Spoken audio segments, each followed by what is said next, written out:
All right. Well, just want to welcome everybody here. Excited to, like I said earlier, this is one of my favorite webinars each week to host, overnight trading and sentiment. So I'm excited to go over that. Just want to welcome everybody. And if you are new to the program, let us know what state or what country you're from so we can welcome you here.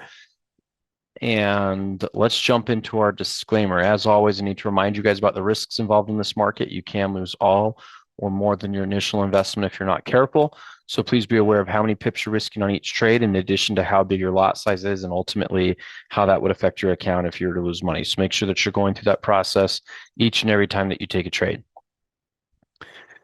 All right, guys. Well, let's jump into this. So this is the sentiment trading webinar. And actually, real quick, before we jump into just the instruction for the call today, I want to make sure everyone's aware of how the calendar works.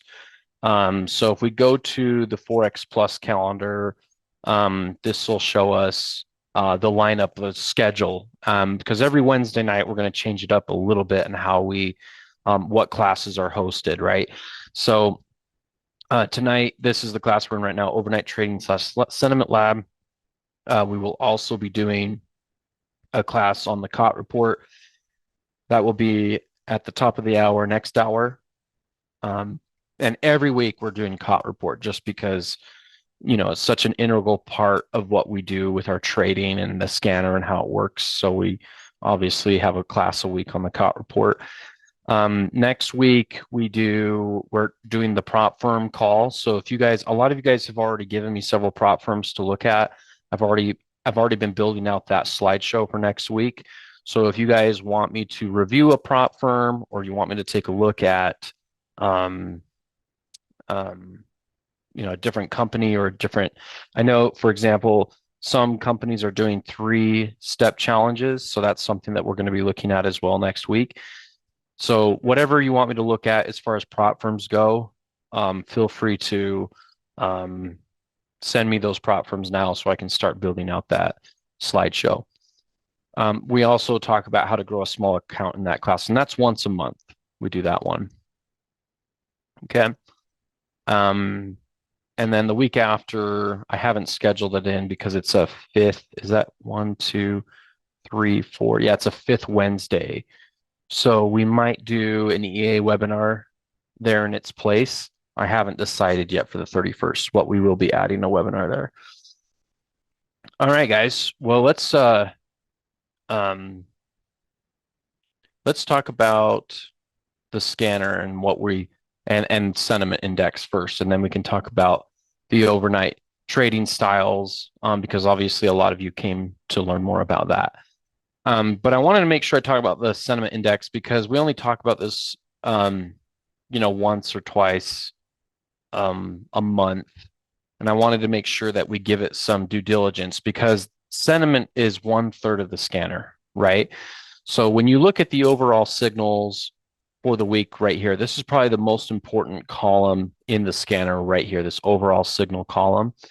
This column is an aggregate of, or a cumulative sum of COT data, both short-term shift data and long-term COT data. That's 2/3 of the signals, but 1/3 of the signal is comprised of just sentiment data, right? And so depending on what sentiment's doing, that can affect which currency pairs we jump into and which trades we decide to take and which ones we decide not to take, right? So we definitely need to give the sentiment its time, and we need to discuss what the sentiment index is, okay?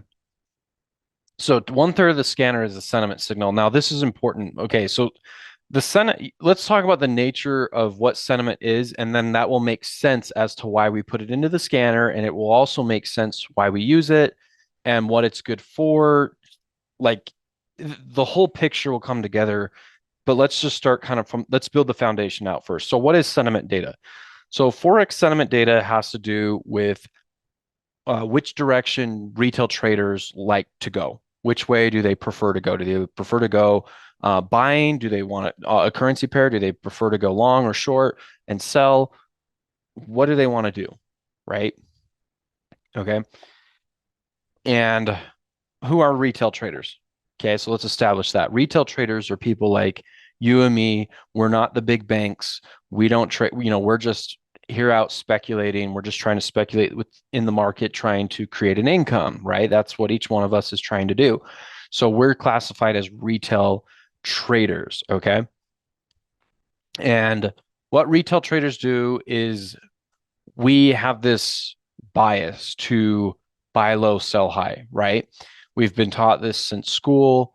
When you go to the grocery store, one of the things that we look to do, at least I do this, is when I like to go buy something, I like to go buy something on sale, right? Like if I see that they're selling, I don't know, like I said, I think I've used the example in the past, like ribeye steaks. If ribeye steaks are on sale, I usually go buy an extra ribeye steak, right? Or if I see that my favorite soda is on sale, it's buy two, get two free, I'm probably going to pick up a few of those on the way out, right from the store, right? We all do this, right? It's the same thing. Like if you see that, I don't know, like this gas station right here sells the gas 10 cents cheaper than the one across the street. Well, if it's pretty easy for me to just turn into this gas station, I might go there, right? So we like to look for deals, and it's not a bad thing. So how do we look for deals in trading? So it's easy at the store, right? Because the store is like, here's a label, 50% off. It's got a big orange or yellow star, 50% off, right? How do we find deals in trading though? Because there's no such thing as a 50% off label, right? So the way most retail traders look for deals is like this. This is how most people find deals. Let me find, actually, I can tell you which one. I'll tell you exactly the one to go to. Let's go look at, yeah, the Euro franc right now. So let's look at this from a higher perspective. Actually, maybe this is not the best one to look at, but I'm trying to find, oh, actually, I know a better one. Let's go over here. Yeah, let's go here. Okay, so this is a 4-hour chart on the CAD franc. Okay.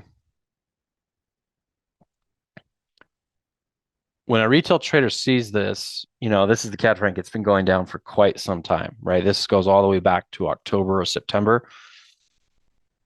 When a retail trader sees this, they're like, oh, this is a bargain. They see this market coming down. They're like, that's a dip buy, right? This market comes down a little bit further. They think, oh, that's another dip buy, right? Oh, this is going down even further, another dip buy. And it looks like that one may have worked out as long as you had gotten out in time. And then they see it go down even further and they say, that's another dip buy, right? See what we're doing? So as the market continues to drop, retail traders increase their long positions. So they increase their bias to be buyers. Okay. So and and why do we do this? Well, because if the market's going down, we're thinking, hey, it used to be higher. We have history that shows us the market used to be at a higher price, and now it's going to lower prices. So someday it's going to go back up and I'd like to buy at those lower prices, right? So that's how we gauge deals. I'm not saying you necessarily gauge deals that way in trading, but as just the average Joe, if you could just pick out the random Joe just off the street, ask him what he does to determine a deal in the market, however he does it or she does it, it's just based off of, is the market going down? Okay, then it's probably a deal. If it's going up, then it's probably a premium. So let's sell the premium and try to get the market to go lower. So one of the things we talked about, I think it was on Tuesday morning. So yesterday morning in the live call, we talked about how people blow up accounts. How do you blow an account and get a margin call? I've done this, right? I've blown accounts, right? So how have I blown accounts in the past? What does that look like? Well, I've blown accounts by incessantly buying into something that's not going back up, right? So if something's coming down, I just continue to buy and buy and buy. My lot size is too big and I end up blowing up the account. Same thing right here. I'll just continue to buy and buy and buy as it just continues lower and it never comes back, right? That's what retail traders do.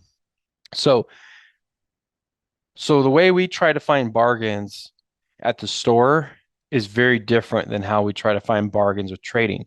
So, um, I feel like I feel like most people who are good at finding bargains, there's a lot more people are better at finding bargains at the store than they are at trading because it's acutely obvious what to do at the store. At the store, it's like, oh, 50% off. That sounds like a deal. I'll buy that. But in trading, we see a discount like this and we think that's a discount, right? So like if we do a rewind, I might look at this and say, this looks like a discount, right? Okay, I'll buy there, right? And then the market does its thing and we see it continue to drop as you guys already saw it do. And, we continue to buy this discount, right? And I think it does come back up here in a second for a time. But look how long you're waiting on that discount. Look how long you're waiting for that to go back up. And it actually never gets back up to here. And so we see it coming down. Again, we buy more and it continues to go lower. Pause. So we continue to buy more, right? See, this is what the trader does. So this is how sentiment's created. Okay. So this is what I want you guys, your takeaway here is that when retail traders pile into long positions, almost guaranteed the market's going down. Okay. When retail traders pile into short positions, so they're selling, that usually means the market's going up. So you could actually look at the scanner here and filter these bars. A lot of people don't know what these bars are. This percent long and percent short are the percent long and percent short of each currency pair represented as retail traders. So when you see the euro franc right here, 87% of random Joes on the street who trade Forex, they have long positions on the euro franc, okay? And only 13% have shorts, okay? Then you look at um the CAD franc, 85% long. So if you were to line up 100 people, 85 of them would have long or yeah, long positions on the CAD franc and only 15% would have short positions, right? That's exactly what we're looking at right there. Now, if I filter this the other way, you can see I need to fix this. I'm not sure why this is doing this here, but we'll fix that. That's okay. On the franc yen, you can see 86% of retail traders are short. And right here, you've got 14% of retail traders who are long. So what does that tell you about that chart? What do you think? Which direction do you think this chart's going? If 86% of retail traders are short and 14% are long, you guys tell me, which way is this one going? Yep, you got it. It's probably a market that is in fact uh, going to the upside. That's exactly right. Because they're hoping it comes down, right? Okay. Now, the other thing that's important to recognize is that these traders are really not that very, maybe it's pretty obvious at this point, but these traders are really not that good at trading. Okay.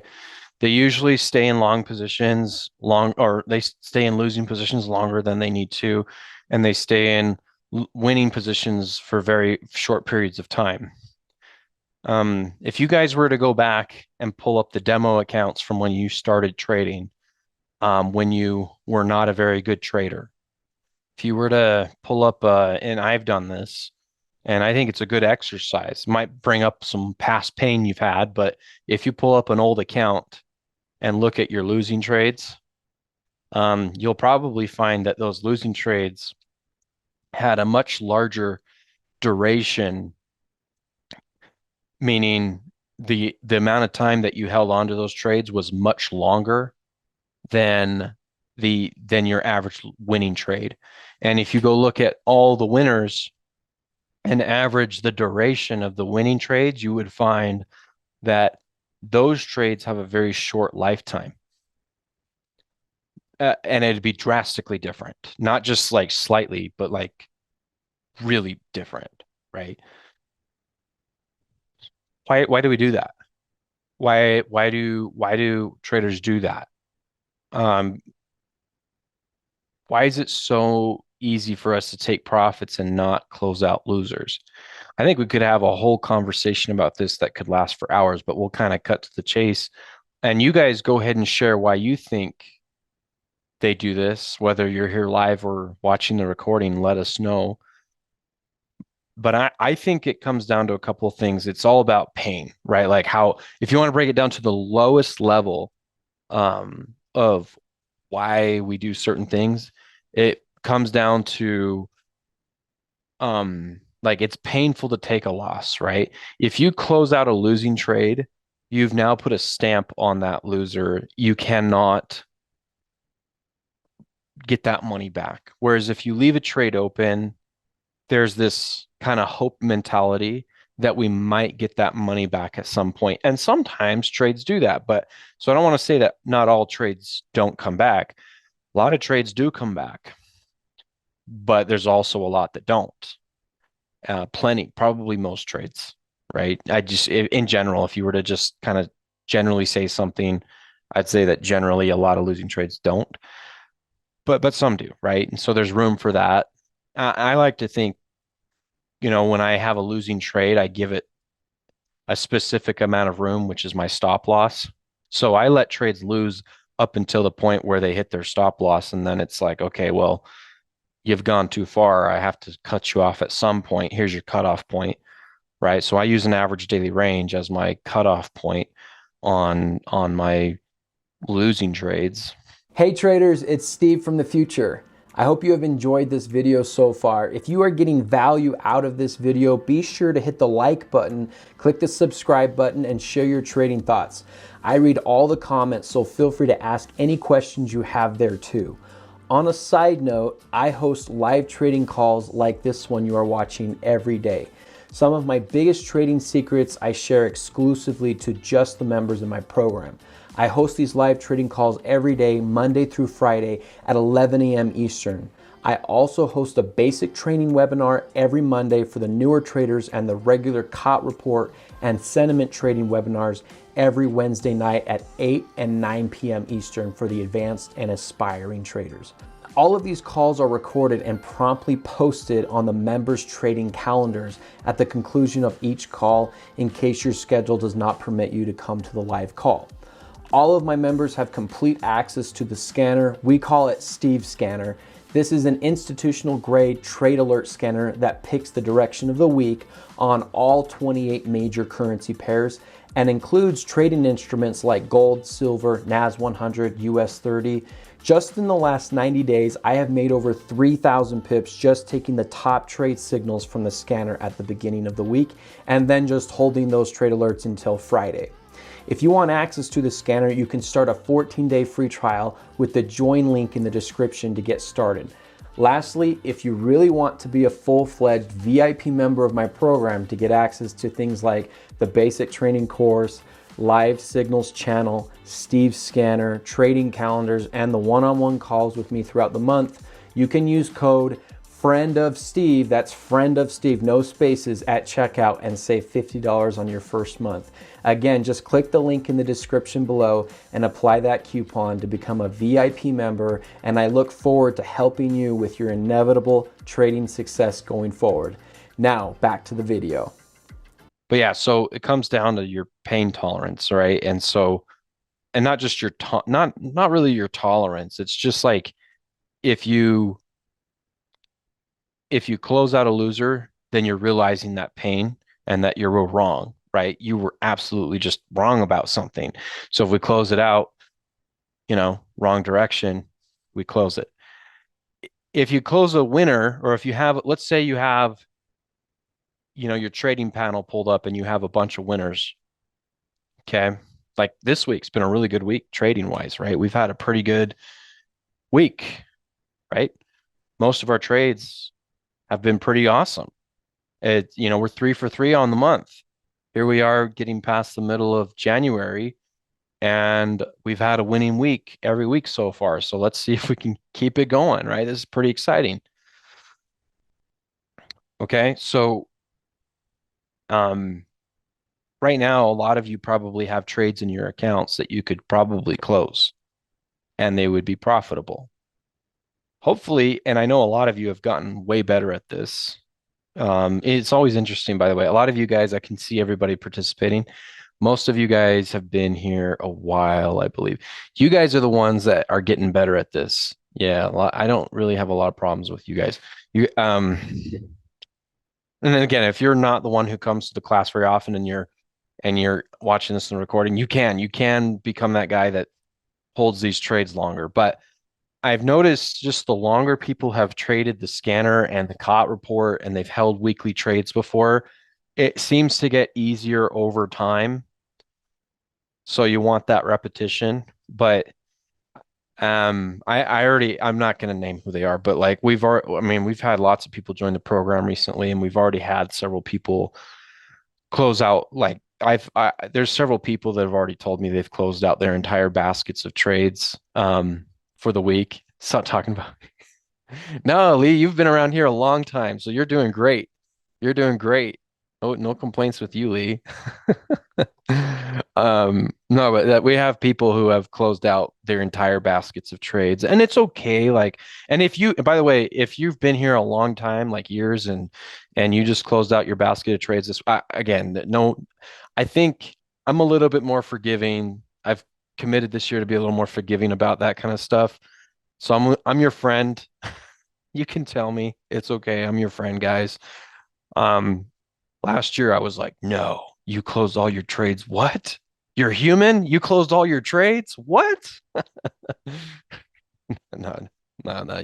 You're good. I would like you guys though to over time build up a tolerance to hang on to trades though. I recognize that's part of my job as a coach is to be patient with that. And so I'm trying to be a lot more patient with people because I do that too, you know. Um, I'm guilty of that type of thing, but I have been pretty consistent. I will be honest though, I have been pretty consistent at holding my trades. I do book some positions like this afternoon. I did take some of those Aussie pairs off the table, at least half. I still have the other half, like I said in the Telegram chat, because we had that Aussie news tonight, which looks like, by the way, on a side note, it doesn't look like a lot happened with the Aussie pairs. I mean, this one's down a little bit more, which is good. And then you've got like, um, let's see, did the pound Aussie go up or down? It has not moved. It's basic. Well, it went up initially, and now it's just kind of where. Okay, I just wanted to check. So that news didn't really affect it too much. You would, either way, taking some profits or not, it probably didn't make a huge difference. Okay, so what have we established so far? So up to this point, it's pretty clear retail traders are not very good at trading. We are the retail traders. So how do we not become a retail trader?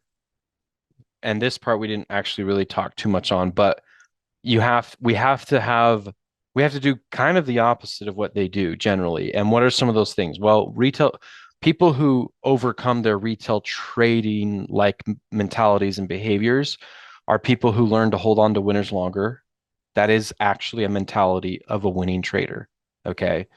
Um, so that is something you're going to have to overcome over time is the ability to hang on to winners and not close them. Just think of it as a portfolio. I mean, also another way to put it is like, if you've ever bought like real estate in the past, if you bought a house 10 years ago and you own it today, almost guaranteed you're up on that real estate deal. Do you just think about closing it all the time? Maybe, but do you close it all the time? No, you still have it, right?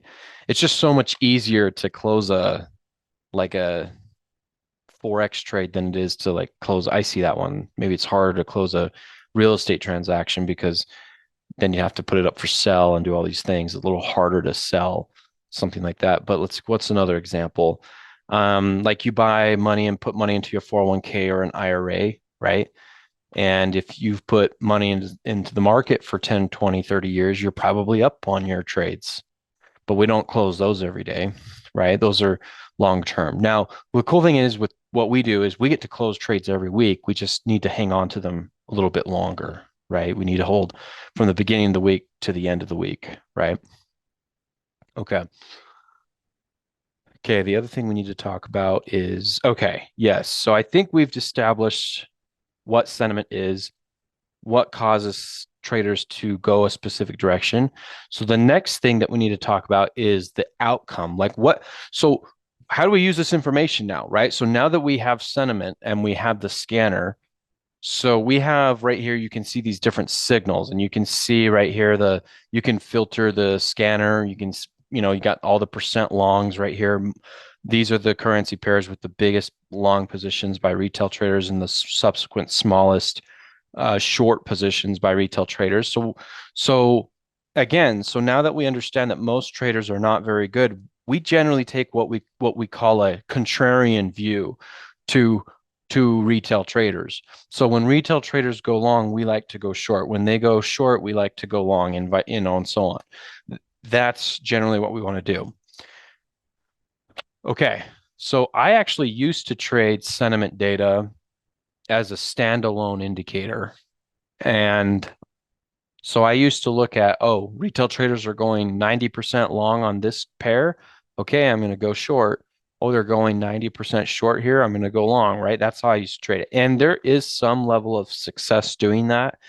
But what I found is if you can get confirmation across, the COT report data like we've built into the scanner, it just makes the sentiment signal so much better, right?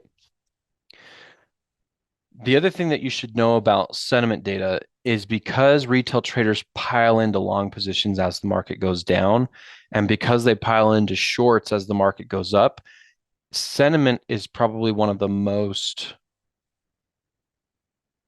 obvious metrics as far as determining the trend of the market. Okay.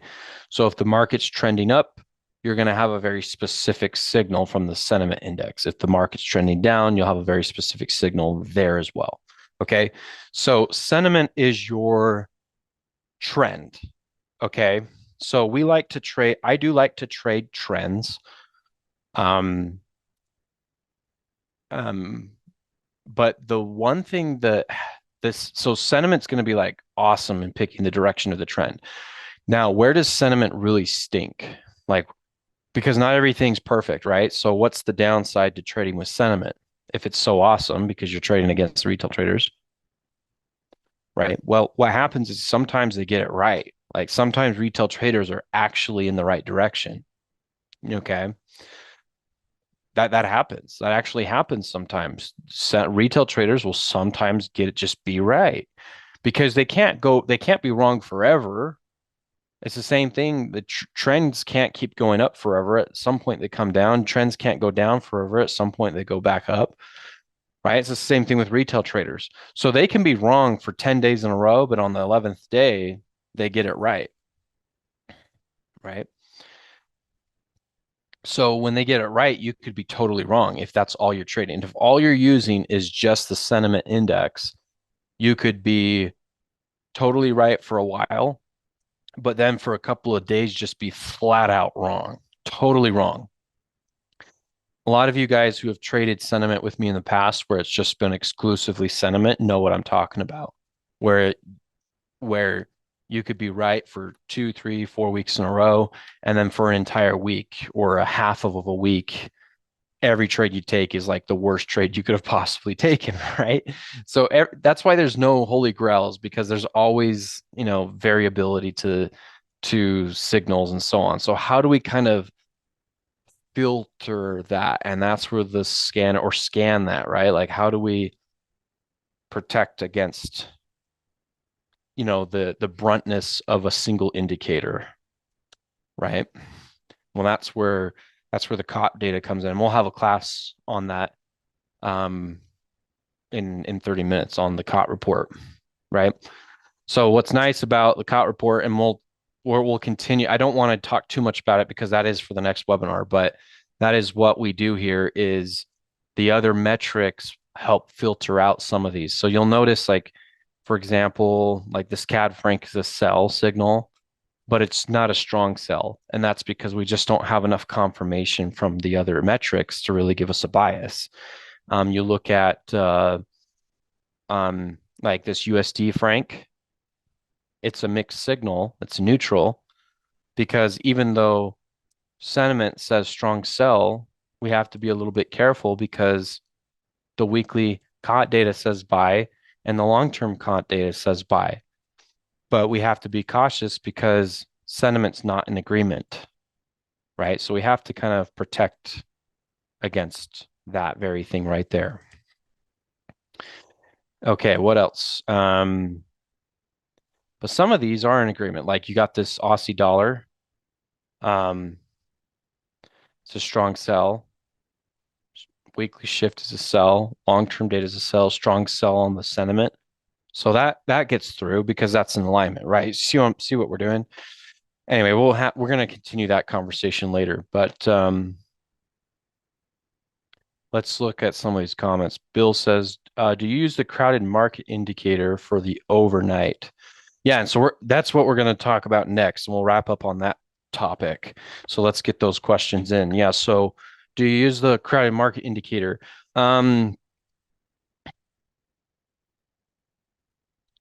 No, I would say the answer is no. Like, but so basically, right now, crowded market, we talked a little bit about this morning. There's not a lot of crowded market signals. There's just one currency pair right now.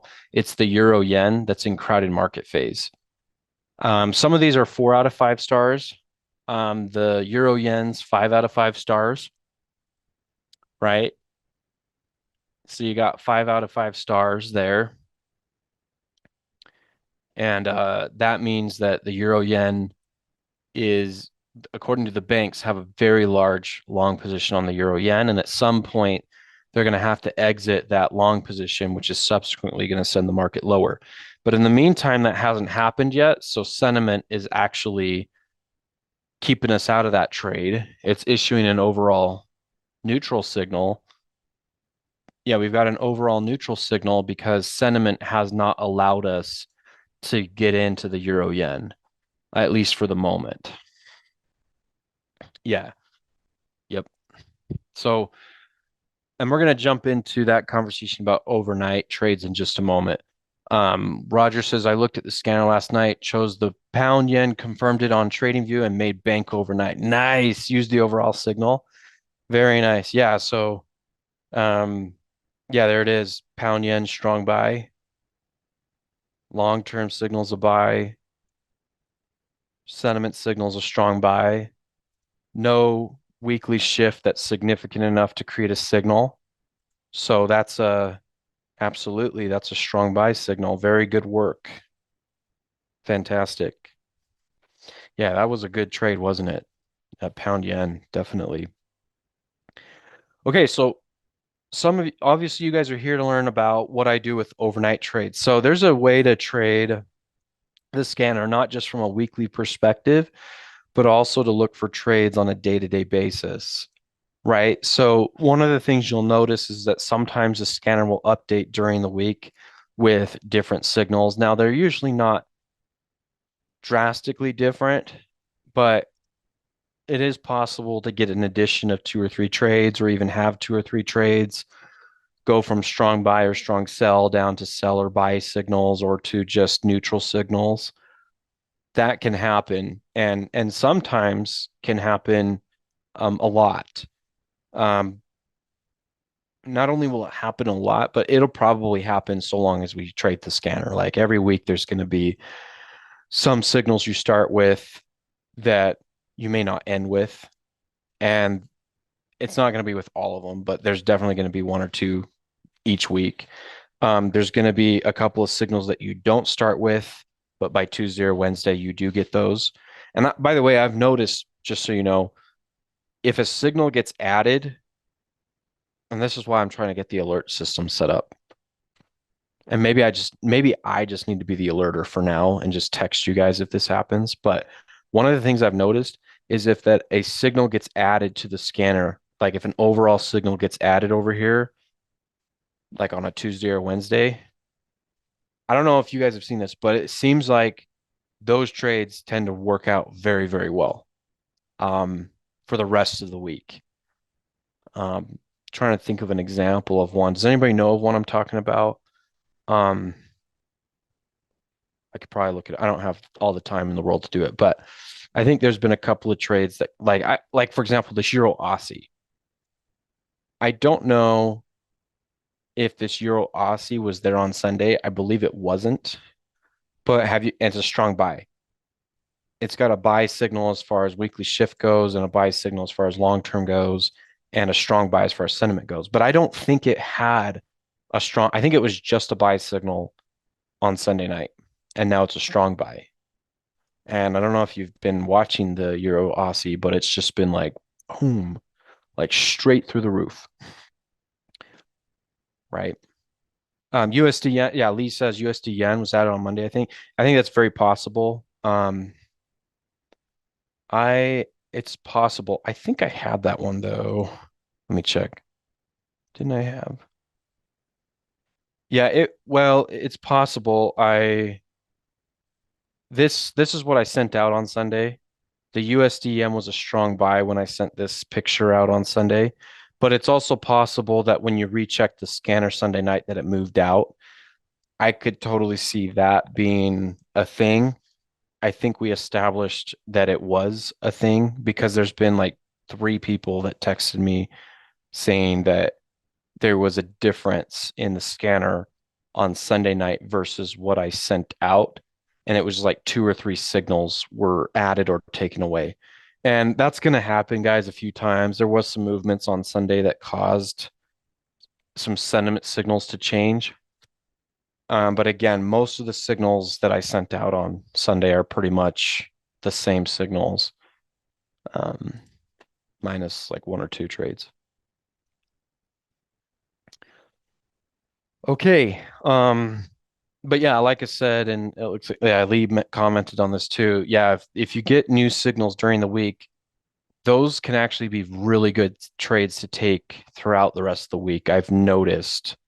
They just tend to, if they get added, it's kind of like the hot new thing. And if the hot new thing gets added, you might as well hop on the bandwagon. So if you guys hop into weekly trades on Tuesday because something gets added or a Monday, I think that's a great idea. I don't think it's a bad idea.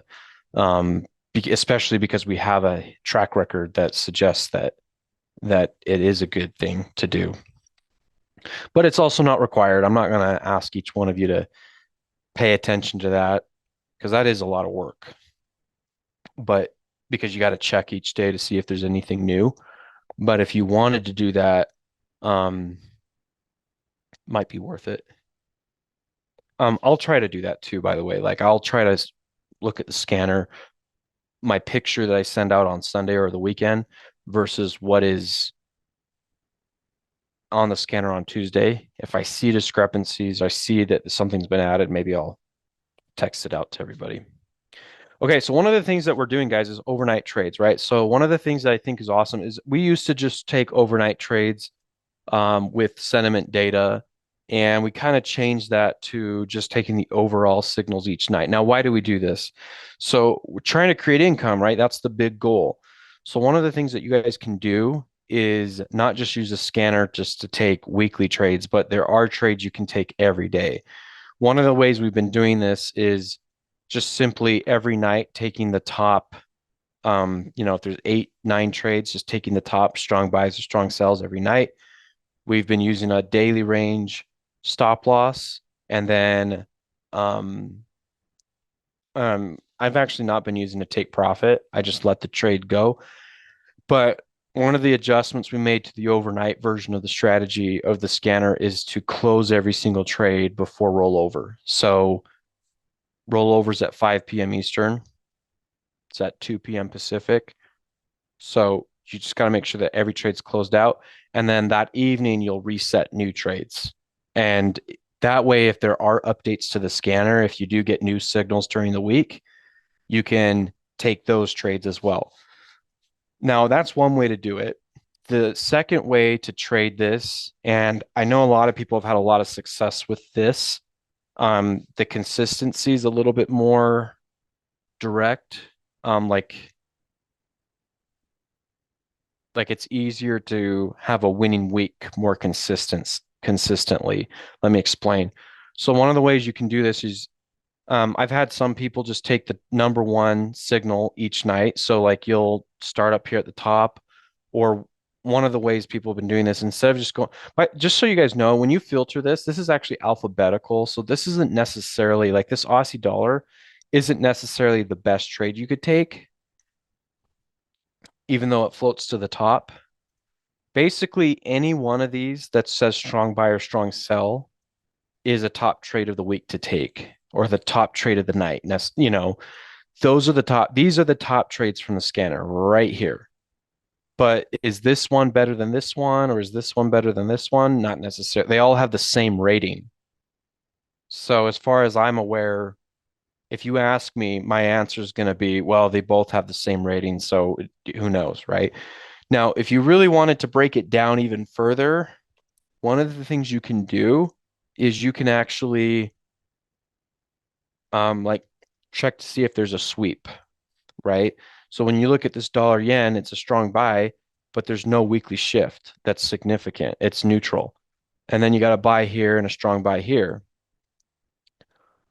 But when you look at the Euro Aussie, it's a sweep because overall signal is strong buy, just like the dollar yen was. But this one has a full sweep. It's a buy signal here, strong buy signal here. So it's a full sweep. So if I had to pick my favorite trades, that's how I would do it. If you wanted me to tell you, like, hey, if you wanted me to say, if you asked me and said, hey, Steve, what's the top three trades I could take today or whatever this week? Honestly, I would probably just say go off of the ones that have a full sweep, right? So the Euro Aussie has a full sweep. Um, what else does? Oil actually has one right now. Aussie dollar sell has one right now. Um, Euro Aussie buy has one. Pound Aussie buy has a full, and that's it. So there's like three or four trades that have a full sweep, and those would be the best ones I could say. But does that make the other ones not good? No, they all have the same general score. They're overall strong buy, they're overall strong sell. Okay. So what some people do is they'll take the best trade they see from the scanner, put an average daily range stop loss in on the first night of the week, no take profit, next morning wake up, close the trade, before rollover. If that trade loses, the next night they'll do the same process again, but now they'll take the top two trades. So they're trying to recover the loss from the previous day. Now they'll take the top two trades from the scanner. And if those trades win, and you recover the loss from the previous day, the next night you just take the top one trade, right? So it is a level of type of martingale. It's controlled though, because what I do is if you get to let's say if day one loses, day two loses, the next day, instead of going to four like a true martingale, I just take the top three trades from the scanner. And then if those trades lose, I go next day, I just do the top four. Typically, what winds up happening is you have a day where your gains are so big that even though you're not doubling, which is what martingale requires, that's why I don't really call this a martingale, because we're not. You're just increasing the stakes, but not doubling your stakes each day. Because what winds up happening is if you get to a day where you have four trades on, usually those four trades will cover any losses you had because of the bigger moves that happen on a Tuesday, Wednesday, or Thursday. Like if I have a Sunday night that loses, or a Thursday night that loses because the volatility is not as big, but then I get to a Tuesday or a Wednesday and the volatility is a lot bigger, usually I'm solid and I can cover that. So that's the other way to do that, is just every day you increase the number of trades you're taking until you get a big win. And once that big win covers the previous day's loss, then you're good to go back down to one trade. Now, you don't necessarily have to do that. I know plenty of people that just every night they just reset these trades and take all of them. And that's kind of what we do at the beginning of the week. Now, if this seems confusing to you and you're like, well, I don't want to do that. That sounds kind of confusing. No, don't worry. You don't have to do it. Um, there's nothing wrong. And most of my money is not even made doing overnight trades. Most of my money is actually made by holding these trades just throughout the entire week. I'm serious. Like that seems to be like the easiest thing to do. I know it's boring. It is boring. But that's like one of the most easy ways to make a profit is just, if a currency pair is going to provide you with 300 pips of profit for the whole week, like the pound Aussie did, like the pound yen did, like the dollar yen is doing right now, like the euro Aussie is doing, and so on, like all these signals from the scanner. Um, like why would you try to battle it out every day if you're just going to get the top, you're going to make those 300 pips on each trade anyways by the end of the week, right? See, that's kind of how I look at it.